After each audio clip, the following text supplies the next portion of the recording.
In April 2025, I moved out of my art studio to prepare for an exciting but also scary new chapter. That's me. I'm Aramis, the artist. And for the past 10 years, I've been sharing my artwork in the Pacific Northwest, primarily in the Seattle region, but I've been trying to expand out to Tacoma. So. We made it out safely into the woods with the baby bump. The baby is here. Let me show you this view. Epic. I really had a dream art studio, but when I found out that I was pregnant in November of 2024, I really had to take a moment and examine what this new life will look like. And the truth is, I've been a little burnt out with my art career for a while. And if you aren't new here, then you know I've been talking about that on my channel videos and episodes way back. Okay, go to the archives, honey. But at this point in my life, I just wanted to really expand into a new version of myself while still being able to pursue my art and my creativity, but also honor the rest and relaxation that I was going to need during such a transformational time in my life.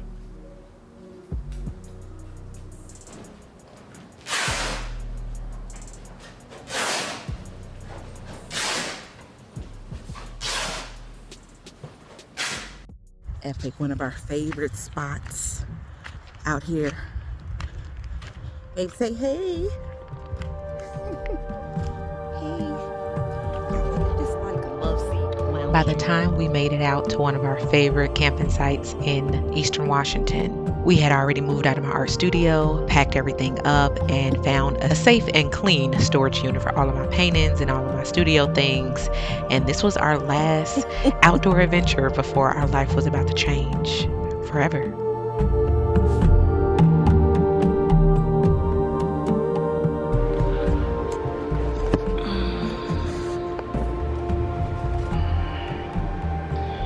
Hey, how y'all been? First of all, she's in this dim light intentionally, okay? We're not feeling like we're looking our best, and I'm fine with that. I'm embracing that because I am a week past my due date, okay? And I'm still here connecting with the people. So, yeah, part of me even showing up right now was just like document this moment and document how I feel. And y'all know I love a good epiphany.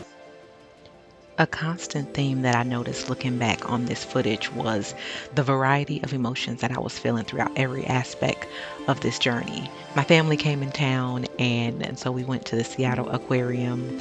I was having a little bit of fear around birth, considering this would be my first labor and delivery experience, and I was attempting to do it all natural using hypnobirthing. On our way to the aquarium, we saw a guy with these like giant anaconda snakes, and I figured I would channel some of my bravery and give one a hold. It was actually really fun.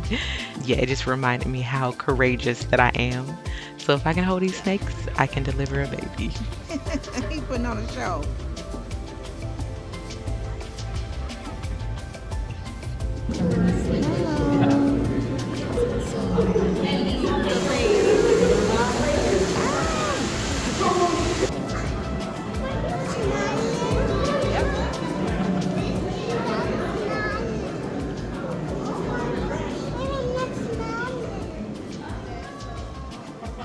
What's crazy is I feel like I haven't had many epiphanies in a while. I kind of actually got y'all on this little, on my breast pump, on my breast pump box, whatever. We are more than ready for baby. Okay. Like I see, and that's where I got to check in. That's when I have to have gratitude for having more time. Literally the bedside bassinet is right here. Like the baby, when this baby come out, we got everything we need.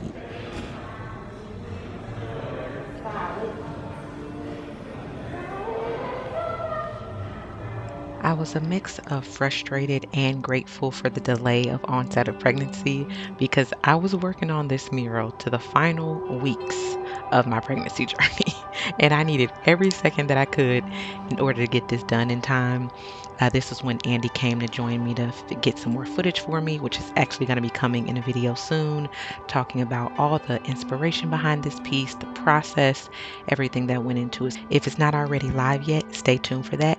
When it is, I'll definitely be linking it above. But I was super excited to finally get done with this mural that is at Cannonball Arts in downtown Seattle. And so if you are local, make sure you run and check it out.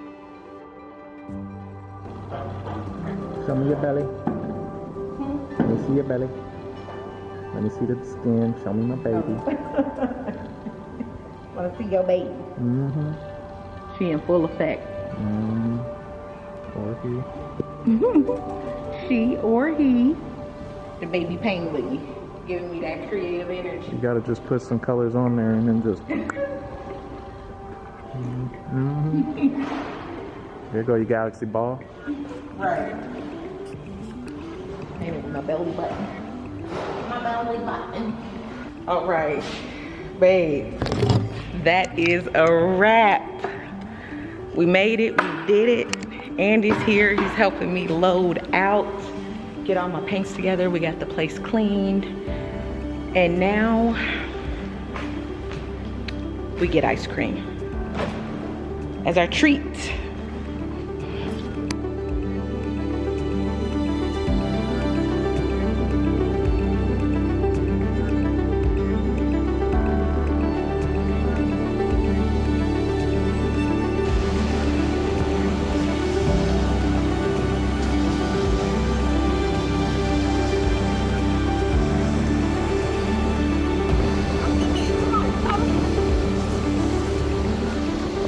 Okay, we got breast pump. The room is ready. My in-laws are here. My mom is here. Like,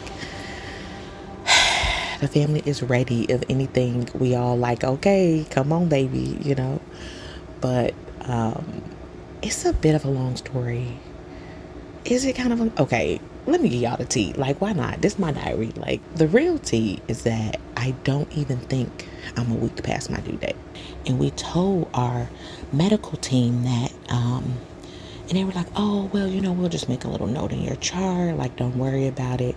We'll cross that bridge when we get there. Which I do not even like saying those words, because the bridge will always be crossed, okay? And then if you would have, proper planning prevents poor performance, okay? If you would have planned to cross that bridge when you were talking about that bridge, then maybe we could have been prepared for this moment. But anywho, so whatever, we've been going back and forth with the midwives, and they had like, nobody been pressuring me, nobody been like, oh my god, you're a week overdue, okay, we need to induce you, da-da-da. They just been like, you know, how you been feeling, like, you know, what you want to do, this is all up to you, you know. And it's common for first time moms to go over their due date, so they aren't even tripping. They've really been letting me guide the process, and I love that.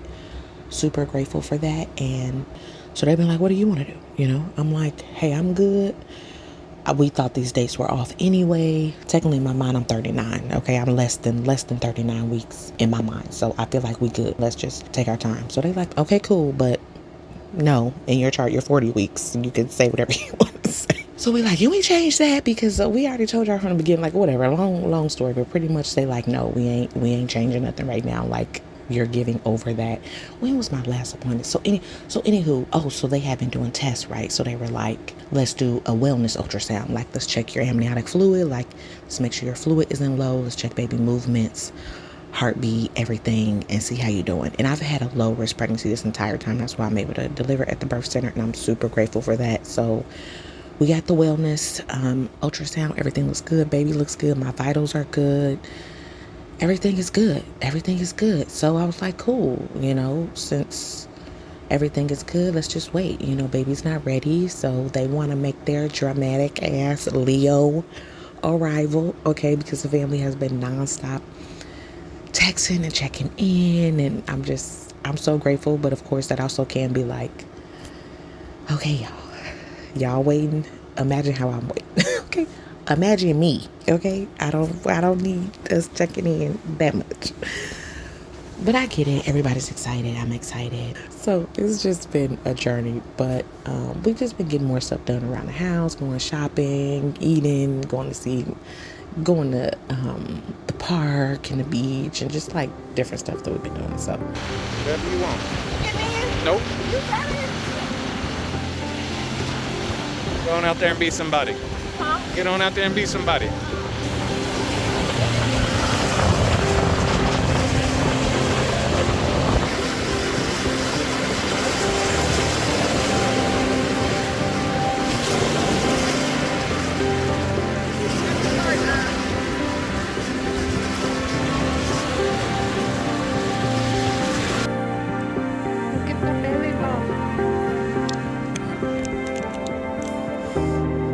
Living on food.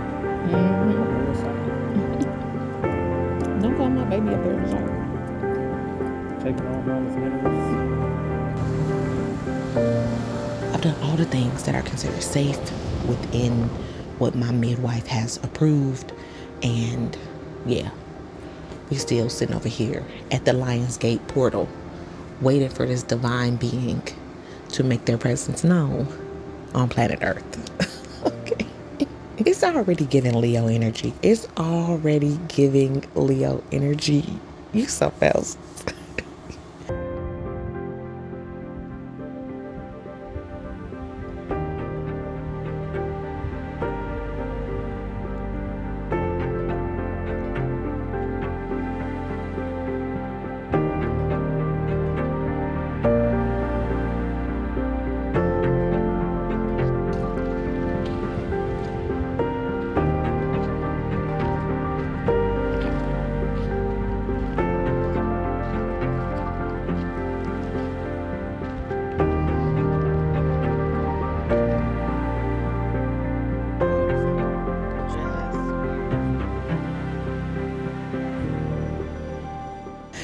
You something else. They got a little foot. They in a perfect position though. I love that. Head down, posterior. They doing exactly what they need to do. So that's why I'm also just grateful, and I don't want to rush the process, and I just want to stay present. And I've loved pregnancy. It's been such a beautiful experience, and I'm just like weeks ago I thought I was gonna I was thinking to myself like, oh, I'm gonna miss being pregnant, like da da da, and I think I will. And so I'm actually grateful for just like a little bit more time of just being pregnant and like feeling the baby inside and feeling them feeling them kicking around, moving. They are such a character, feeling them moving around, kicking and stuff. And I'm just soaking up every last little minute, because I know it's gonna be over before I know it. It's gonna be over before I know it, and then they're gonna be out in the world, and that's exciting. Like, I can't wait to meet them. I feel like I've been telling Annie that every day. I'm like, babe, we're gonna meet the baby soon. You're like, yeah, babe. Y'all know dudes be chill as hell. He like, yeah, babe. Nah, he excited too. He is. He just like shows his excitement in a different way. Okay.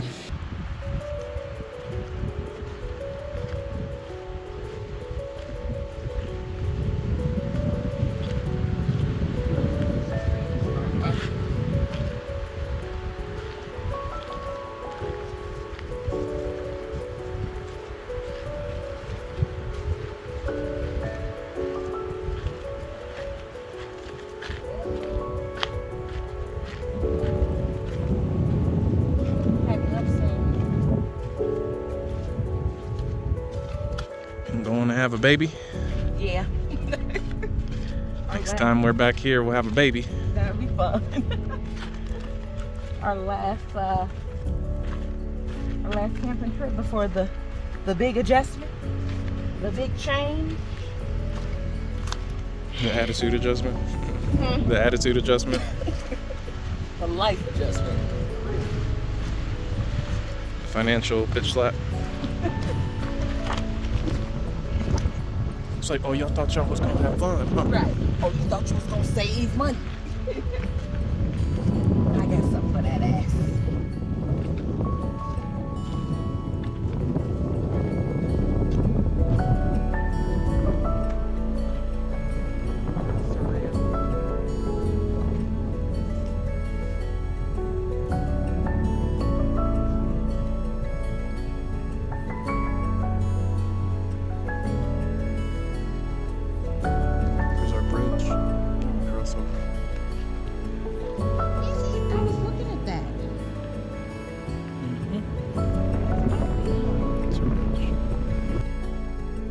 was gonna take a bath out in the garden tub, but it might be getting kind of late now. Maybe I'll just turn this way. Yeah, now y'all can see the belly. You can see. I had, y'all, I got an Audi. I'm so excited. I had wanted an Audi. I wasn't sure if my belly button was gonna pop, but it did, and I'm so excited. Every month I would go by, I'd be like, babe, look, it's coming out more, and now my belly button is officially an Audi. I love it. I just think Audis are so cute, but on pregnant women.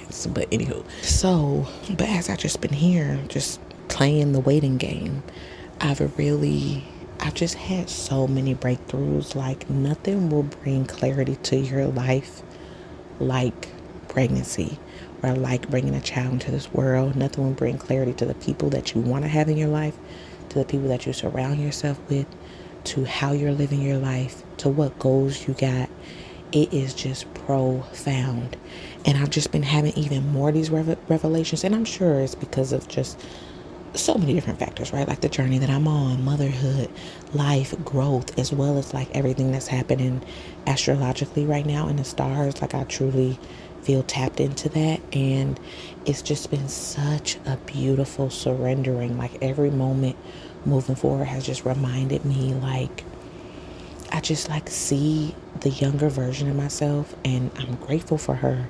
But I also see how she forced so much, how she fought her way through so much. And sometimes we can end up, yeah, baby, yeah, they agreeing with me. Sometimes we can end up trying to intervene so much that we end up messing stuff up, thinking that, we gonna help, or we gonna fix this, or we gonna do that, and we end up making a hot ass mess of the circumstance. And if we would have genuinely just let it be, let it go, step back, let the chips fall where they may, it actually could have turned out more beautiful. And to me, if I would have heard that years ago, that notion would have felt so passive to me. It would have felt like, no, I have to do something.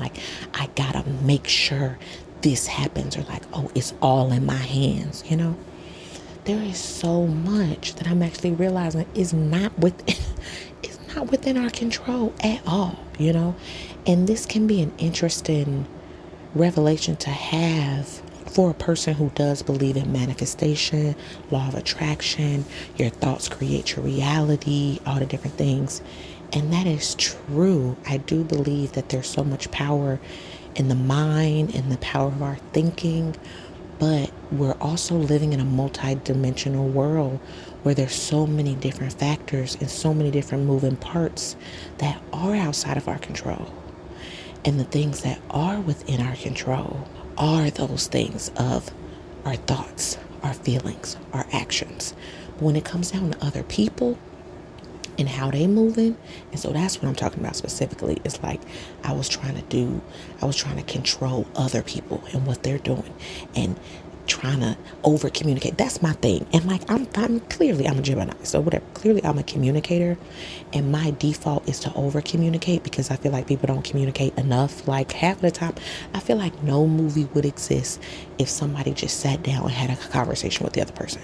There's so a movie or a series we watching so many different shows, but so many of the shows is well, and I guess maybe that's the point of life, right? Part of it is to have fun, play the game of life, live in the drama of your own movie. But sometimes you get to a point where you're I don't want to play the game anymore. I'm done. I want things to be easier, better, and more beautiful for myself. So how can I help make sure that that's going to be something that works out in my favor? When I'm realizing you can't make sure of that. You can only do what you can do. And so part of me trying to quote unquote make sure of that is that I be out here just doing the most sometimes, and you know what I realized, sometimes it's not even doing the most. Okay, let me just get clear about what I'm talking about. What I'm talking about is over communicating. It's also ooh, this is interesting. Ooh, you know what I just, the download that I just got was girl, you actually not doing the most. Hold on. Don't gaslight yourself. Wait a minute. You actually aren't doing the most. A lot of people don't do enough. So don't try to shrink yourself because other people aren't meeting the standards that you have for yourself. Don't make yourself feel like you're doing the most when you are doing what feels right for you and the standards that you have for your life. So no, don't dim your light. You aren't doing the most. You actually doing the things that has helped you build the life that you have right now. And one of those things is communicating within your relationships. One of those things is planning in a strategic way. One of those things is creating the art that comes from your imagination and being very intentional with the career that you have, being intentional with the relationships you have, the friends that you have, the people who you entertain in your life. That's not doing the most. That's actually very intelligent and very divinely aligned with how you want to see your life being executed. Thank you. Okay. Thank you for that reminder. Okay. Thank you for affirming and validating me. You're right. I'm not doing the most. But what I realize is that you can have a standard for your life, but other people might not have that same standard for their life. So don't try to force the same standards you have on yourself onto other people. If that's not how they want to live their life, let them live their life. And you don't gotta come over here doing the most, trying to force them to be what you are. Let that shit go. Let them be them. Now, you get to choose if those people get access to you. You get to choose how you move forward. But just because it's different from what you got going on doesn't mean that it's wrong. But also, it doesn't mean that you need to have them in your life. That's the other thing, okay? That's the real tea. And yeah, those are just really some of the breakthroughs that I'm having on this journey.